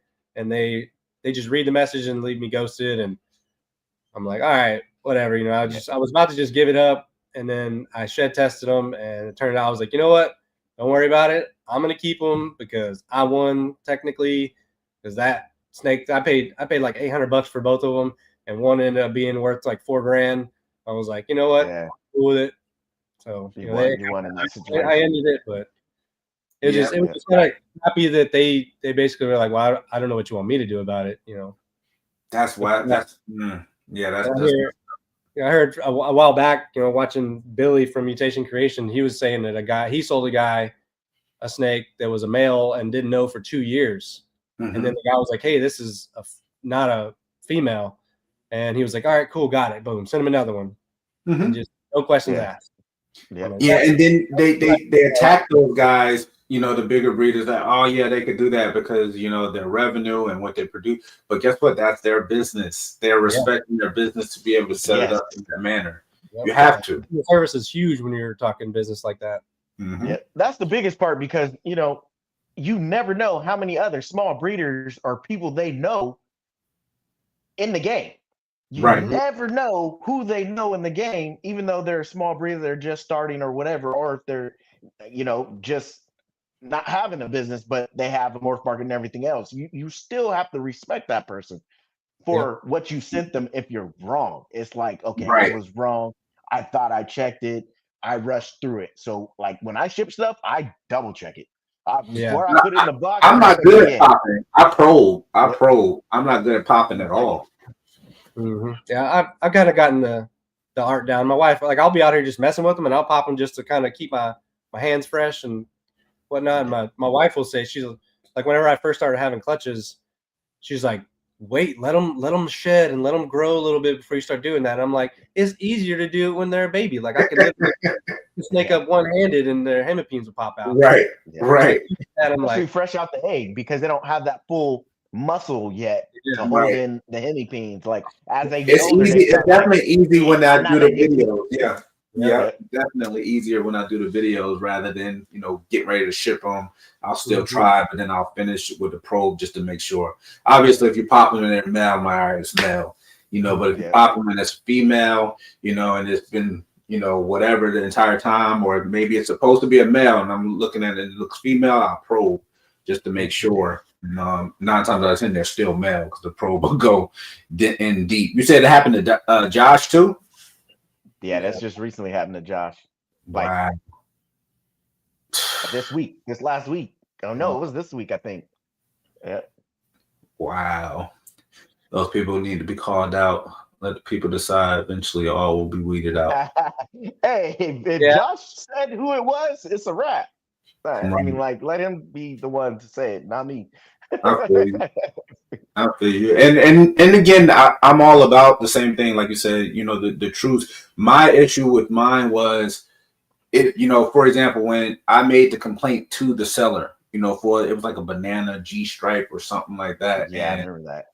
yeah, I was sitting at like dinner, like birthday dinner, and they messaged back, and I responded, and they called. Like, I mean, this breeder, he was all but cursing his wife out with me on the phone, and I'm like, dude, I don't want to be a part of what's going on, like while I'm on the phone. So, because it was like a clerical error between them, and they finally rectified the issue, but he never even tried to call me until after I left the feedback. So if I spend, it don't matter if I spend $200, $300 on said snake and didn't get what I paid for, and you refuse to rectify the issue, I'm sitting back at that point like, okay, that's a loss for me. Let me figure out how to get what I need for said project. This snake has been here long enough where now I can list it for the right thing that it is and get it out and go on to somebody else who needs this, because the seller is not going to fix the issue. So I would leave a negative feedback, just negative feedback, and be done with it. Understand exactly where I am and keep moving forward. So that's why he called, because he didn't want the feedback to kind of affect him. But the only reason I would rescind the feedback is after he rectified the issue. So he rectified the issue. So it's no harm, no foul. Would I shop with them again? No, I wouldn't. But they did solve the issue for me. So in my world, I mean, I think I'm a fair person. I don't think that they should continue hanging on to the negative feedback that's represented on their page, because even though he's rectified the issue with me now, that solved that problem. I don't think, maybe that will wake them up to do the right thing moving forward. I don't think they should continue kind of with a bad stripe on their jacket, since they fixed it for me. Yeah, can you remove them? Yeah, you can. Yeah, you can. Mm-hmm. Yeah, I deleted my feedback whenever I couldn't get anything handled with that one breeder. Oh. But at the end of the day, like I'm not like the type of person to call everybody out on stuff like that unless it's a big enough issue. But I went in and I deleted my review because I left them a positive review, and I just went in and deleted it because it's not positive, right? It wasn't a positive experience like I originally planned, because this person's well known, so I thought it was gonna be great. The snakes are amazing looking, like the genetics behind them are nice, but and then the female I got, she blew up in less than a year. She was like 1,500 grams or something like that, and I just fed her once a week, just like I fed everything else, and she blew up fast. Wow. Yep. Wow. That's good though, man. At least you're getting a lot of good help and good advice. Because I know Darren, he told me like when he first got started, long time ago now. But there was a lot of people leading you in the wrong direction, right, Darren? It was, yeah. They were saying stuff they were saying it to everybody, but they don't want you to win, and that's all it is. Because you're competition. Which man, get over that, because people that I obviously bought something from somebody, so maybe I might buy something from you, so it's always been like that, where it was just everybody was competition. Everybody didn't like what everybody else is doing. There was rules, unwritten rules for no reason. Mm-hmm. It was whatever you felt, that was it. I think love it, man. Social media is too much of a player in the game to lead somebody in the wrong direction. Especially now. Yeah, especially now. Information's out there. People will tell you, or you can even look it up on YouTube now. Mm-hmm. Back then there was only a couple of people. Ralph Davis was doing YouTube, which unless you were buying something from him, he wasn't answering you back. There was, I think Justin had a few YouTubes at that time too. Will Banks was doing YouTube, and that was pretty much it. You might. Oh, Sean Bradley. I think he might have been doing YouTube a little bit, but I think he started a podcast by then. Right. What was his podcast? He still do it? Who? Sean Bradley? Yeah. You don't want to watch that. That's the one where I think he's not even doing it no more because Oh, yeah, that's I figured that he that's the one wouldn't. where the N word came out. Exotic by name. Oh yeah, okay, exotic by Yeah, name. that's him. Okay. Yeah. Okay. He said, "Call him out. We need customer awareness." Hey. That's.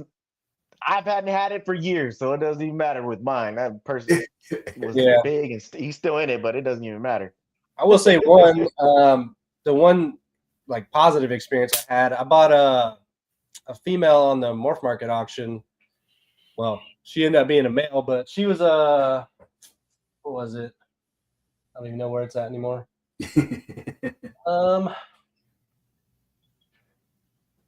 Yeah, it was a double het DG hypo female that I was reading about. It was chocolate something, pastel chocolate maybe, I don't know. It was double het hypo DG, and I was like, that's perfect because I was already pairing for some, and I'll have another female to add to it.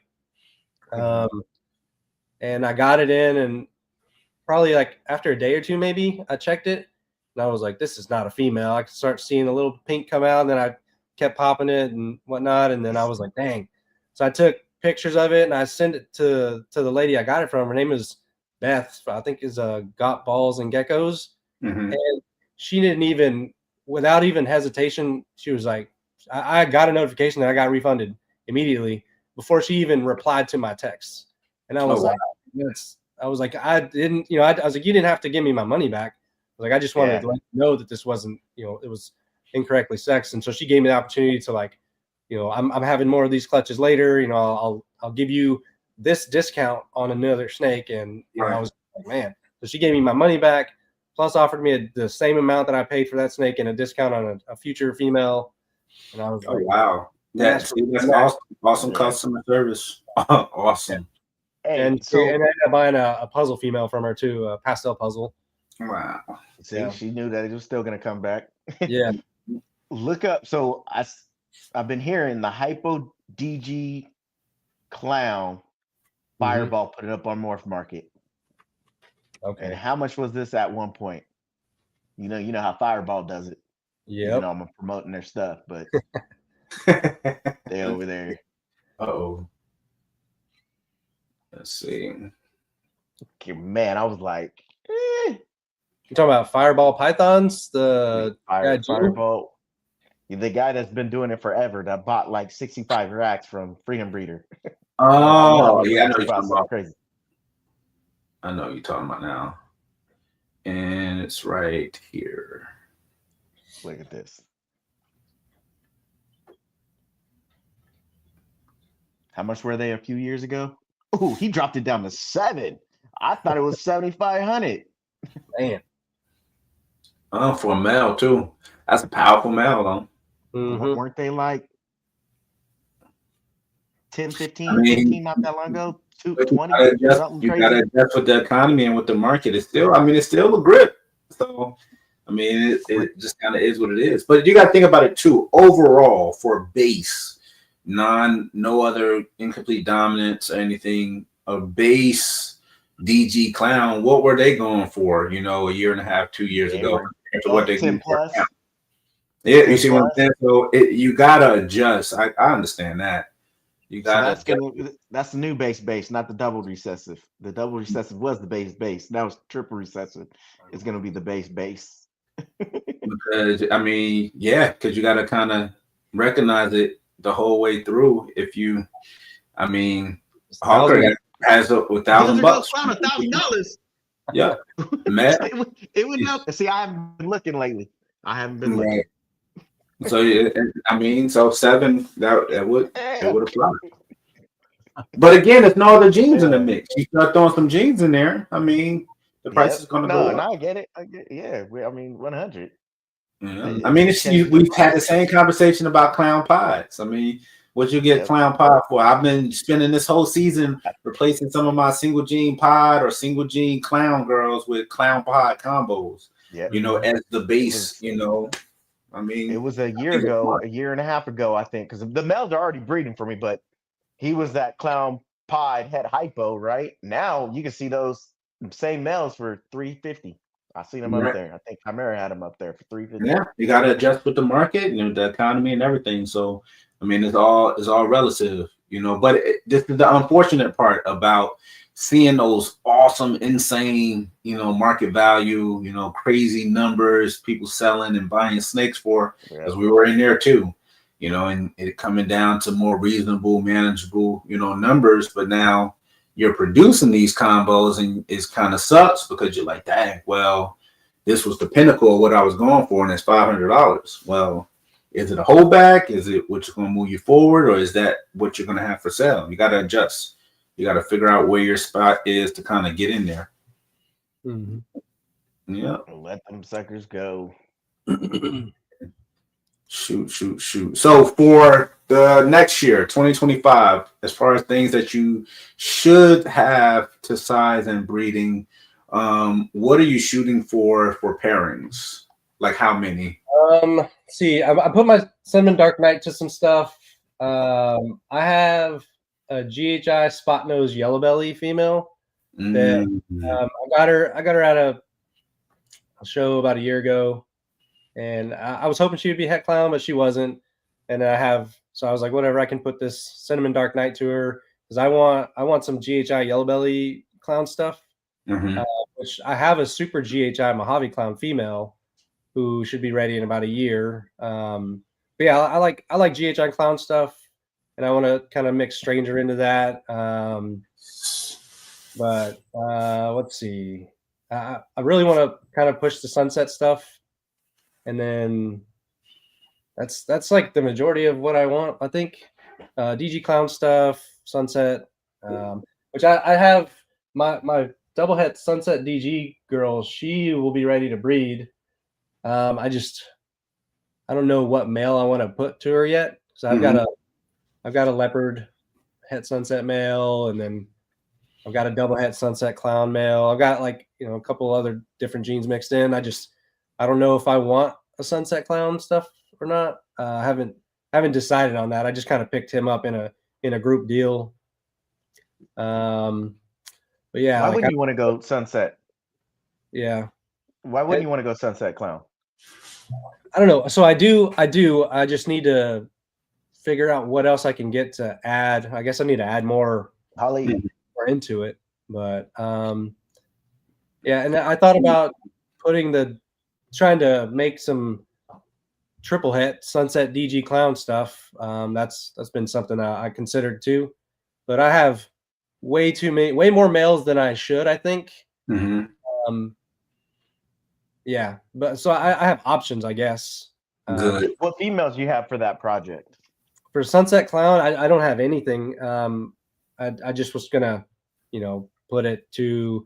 I kind of wanted to play the odds and do the Sunset DG Clown stuff. After seeing what a Sunset DG looks like as an adult, I'm not as impressed as I thought I would be.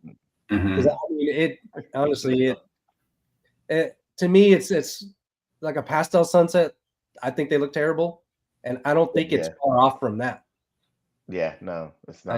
I don't know. To me, I don't know. I consider sunset with Lav. I like that, but even if you went Sunset Hypos look good. So Sunset Hypo Clown would be. I don't have Hypo Clown. I have a Hypo Pied male. I have Hypo DG. Yeah, that's I don't know. I couldn't do Hypo like that. Even if you go Sunset Sugars, like Sunset Sugars. So if you do Sunset Clown Hypo, Sunset's feeling it right now. Yeah. A lot of people looking for it. A lot of people working with it. I got this male. He's in shed, of course, but he's Calico GHI Vanilla at Sunset. Oh wow! And that's once I seen. I think it was Brad Boa. Probably Brad Boa. The Calico Sunset. Yes. Yeah, I saw that too. Yeah. I knew I wanted to work that into it. I just want to see what it looks like with darker genes too. It's funny you said that because I was looking at for Audra GHI calico het sunset male, because she has her pinstripe sunset female who's at size already. As crazy as that sounds. How long have you had her? Bro, maybe 2.5, 3 months, maybe. Yeah. What size did you buy? She had to been like 300-400 grams, right? No. Bigger than that. Yeah, I want to say she was like so she was like 600 or 700 grams. Oh yeah. That's okay. That sounds about right. Yeah. I was like, man, if you bought her actually, she's already breeder size. That's No. wild. Man, she is an eater. You'll and I only give her a small rat. I give the biggest feeding is a small rat that we do. We don't do mediums or anything like that. So I give them, one small once a week, and man, she one of those ones that eat and then literally be at the tub like you forgot me. Like, what's going on? That was a snack. I need another. You just showed off one that said she was like one of your nicer ones, and maybe that's gonna come back to bite me, literally. But other than the hatchlings kind of like being a little spicy and stuff and wanting to always eat, like we really have maybe one female where you open her tub and she's like ready to throw herself out like to get at you. And once she sees no food, she just like chill. I don't have any of that just go crazy, which creates that kind of false sense of security where I'm like, ball python. I'm like, a lot of people ask you, what's the temperament? Like literally it almost puts you in a situation where, the only way you know how to really answer that is through experience. And through my experience, even with so many ball pythons here, like our ball pythons really don't have a temperament. It's like you open the tub, oh, ain't no food, all right, do whatever. Like we don't have any that are literally just like chaotic and trying to attack you. So I guess it's like a false sense of security. I have 2 that are like that in my hatching rack right now, and they are menaces. Got a male. Lucky. Yeah, and I bought a clown female because I had a big breeder het clown female that I bought her as a breeder, and I didn't know how to look for like being egg bound and stuff like that. Mm-hmm. I was just tracking as best I could like her pre-lay shed and stuff like that, and I knew that she had a pre-lay shed at the same time as another one that was about to go, and she never went. I was like, I don't know, she's big, real big, so maybe she's just cooking them a little bit longer. And so I let a week go by, and then a little bit more time, and I was on the phone with my mom, and I opened up her tub just to see where she was at, and she was dead.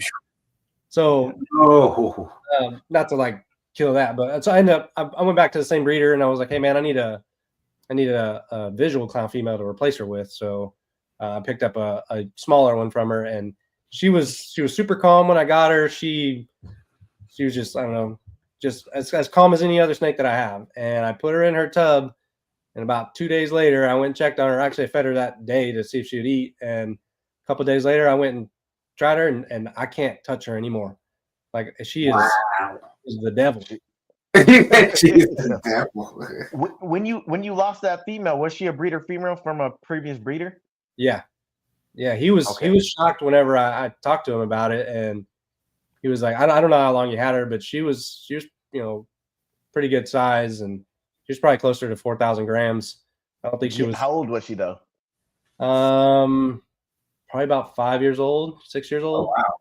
Somewhere around there. I don't know my only guess is she was egg bound. So, and he sent me her track, and she was like, basically she would go 1 month later every year, and it was for the last 3 or 4 years he had bred her. The only thing I think about that is if something like that happened, and she was probably egg bound. What did she have a torn uterus beforehand where she couldn't push? Yeah, so he sold her. She was fine. She laid all the other eggs, but then this year it was hard for her to push those out. Yeah. Mm-hmm. So when I got her, it was a couple months before her, like basically the time that she would have laid, that year, if you were going off of the criteria or the schedule. Gotcha. But so I bought her, or I got her home, and I let her settle in for a little bit, and then I kept putting her with a male to try and prove out something. And she had all the signs. She was gravid for a little while, and then I look in there and she's dead, and I was like, damn, that sucks. Dang. Yeah, and I don't know. I mean, I guess just lesson learned, which was a hard lesson to learn, I guess. Heck yeah. I mean, you ain't the only one that's having others. Yeah. Man. But, but even then, like, was she late or was she close? She was late by, I don't know, I want to say, because at the same time, like I didn't necessarily know exactly what to look for anything. Some of these bigger breeders, females that I got, like you can see it. It's just like clockwork. Like they'll lock, they'll pre-lay shed, they'll stop eating, and and you just see everything. And it's it's not like but the pre-lay shed is average 30 days, right? I've had females go 45, 50 days after they had their pre-lay shed. So, and that also comes with your temperatures. If it's higher or lower, will push a female out a little bit longer, but then she has them. So there is like that window, where she's already at 45. Yeah, it was probably 2 to 3 weeks after her the day she should have laid, like average wise. 2 to 3 weeks after. Okay. Yeah, it was coming up on 2 months after a pre-laid shed. Oh wow. Yeah. So, and then at the same time, I didn't know necessarily like what could be wrong. I knew about being egg bound and stuff like that. It just, for some reason, it wasn't registering. Like I just thought she was a bigger girl and she was taking longer, because I've seen other snakes take longer than just a 30-day.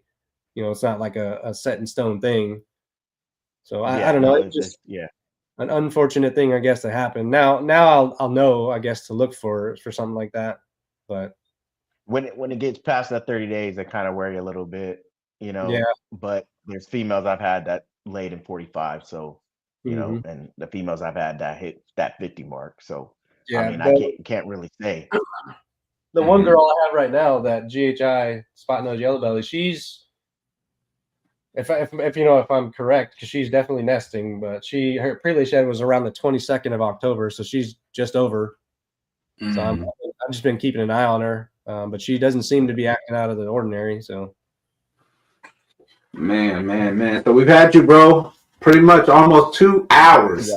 Heck of a live. Really appreciate you, bro. We're going to start wrapping it up, but I want to bring you back on after your tour is over, man, and really appreciate you for your service as well. Thank you. Definitely deserve all the prayers heading out your way for you, your family, your wife. Definitely praying for you, seriously, man. Want to check back in with you when you're safe and sound and back here in the States and getting back to the BALLZ as far as focusing on different projects. But it's been a blast, man, having you on. I hope everybody in the comment and the chat really enjoyed this live. I mean, we was able to really kind of just really scratch the surface with Kyle, and we were really nonstop the entire time through, and it's already been 2 hours. That's crazy. Yeah, by quick. Yeah, went by super fast. So definitely hit that thumbs up, hit that like button. Definitely subscribe. We drop these lives every 2 weeks on Sunday, which is noontime here on the East. And what time is it over there when we start, Darren, on the West? 12 p.m. Oh, so it's noon on the West and 3 p.m. here on the East. So every 2 weeks, chime in. If you get messages on Instagram, Darren tends to do a lot of our scheduling as far as getting people to come on. And definitely, you're going to have your plug. Go ahead, plug them in for Snakes and the Fat Man, Darren. Yes, get out and vote. Get out and vote. Snake and the Fat Man, get out and vote, just like we do any other time. But this is easier. Just hit the link that's already in the comments. Go ahead and look for my face. I look like this. And just click it. And click it. So if I win, I've already told them, man, I'm gonna be out here with that belt on every live, any live I'm on. I'll be out with the belt. I'll be at every expo with the belt. I'll be at Tinley with the belt. I'll be at Daytona with the belt. If I win, I'll be at the what other show we got? Oh, Bob is even promoting for Snake and the Fat Man. So even at his show, yes. He's giving you up a booth. Oh my So God. whoever wins gets the booth. I already have it set. You know, I did tell him the last one because we didn't have it set in stone. But if I do win, I will be there vending at a show. I already talked to Will. I'm sending animals to him. He's gonna drop them over. We'll be at the show. So I will be Yep. vending with the belt at the show. Put that out there. Let's go. Hey, that's gonna be so awkward. You boarding a plane with a championship. Hey, I will throw it over my shoulder. I'll walk through. I'll even film it. Hey, everybody, all other passengers will be like, "What in the midget wrestling is going on here?" That's all right. Oh my gosh. But hey, man, I really appreciate you guys. Really appreciate everybody tuning in, watching, listening, hanging out with us. You know, we actually really enjoy, having this podcast. It's been a blast. This is the 40th episode, guys. It's crazy. Once we hit, and it's crazy because once we hit 52, in theory, that's really 2 years straight of doing. We've been doing this over a year. Yeah, so 26 started this year. 26 of these would have made 1 year since we do it bi-weekly. So yeah, we're closing in on the 2-year mark on our live podcast here. Thank you guys for watching and listening and supporting what we got going on. Again, hey, commit to your projects, work your projects. Don't let anybody kind of steer you differently unless you learn something new that can benefit you and make you better. And with that being said, we're going to sign off. Y'all have a good Sunday. Hold off in the back, Kyle. Hold off in the back. All right.